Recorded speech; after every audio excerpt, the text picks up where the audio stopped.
Ārija. Prieks iepazīties ar Vilnu un Āriju, un mums ir brīnišķīgs stends, kas pārdod ļoti interesantu alkohola veidu, kas ir džins. Un džins mūsdienās vispār ir ļoti populārs dzēriens, ko dzer meitenes gan otrdienas vakarā, gan piekdienas un varbūt vēl sestdienas rītā. Vilni, stāsti, kā tu nokļuvi pie šīs idejas? Jā, negrūti teikt, teiksim. Man pašam patīk iedzert. Daudz komponentu. Jā, pārtraukšu, viņam patīk baudīt. Baudīt, jā. Jā, tas ir višķināšana, jā. Tāpēc sāku kaut ko priekš sevīm, tāpēc, ka negribējos veikalā pirkt, gribējos kaut ko savēju. Un tad sākām pamazām ar brendiju sākām, tas ir sievas ar mīļākais dzēriens.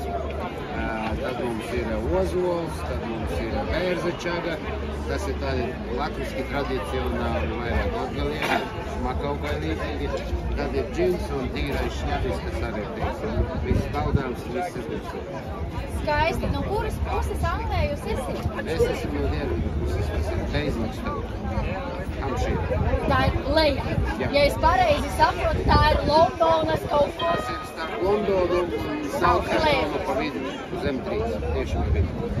Un šī skaistā buķete, kas sievai vislabāk arī tiesā patīk, tad nāk no pašas buķetes un kur vairāk arī saulīt uzspīd. Varētu tā teikt. Jā, skaisti. Kā jūs nonācāties šādai idejai? Tu teici, ka tev patīk baudīt. Bet kā jūs nonācāt līdz tam, ka jūs taisat?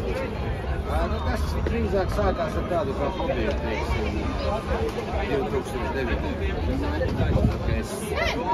Salīdzinoši. Tas bija tikai hobijs un priekš sevis. Bet sākās tur pirmo pudelīti ar otro, teiksim, tad sāka sievai garšot, tad draugiem garšot, vieni pagaršot. Pēc 11 gadiem sanāk, 2021.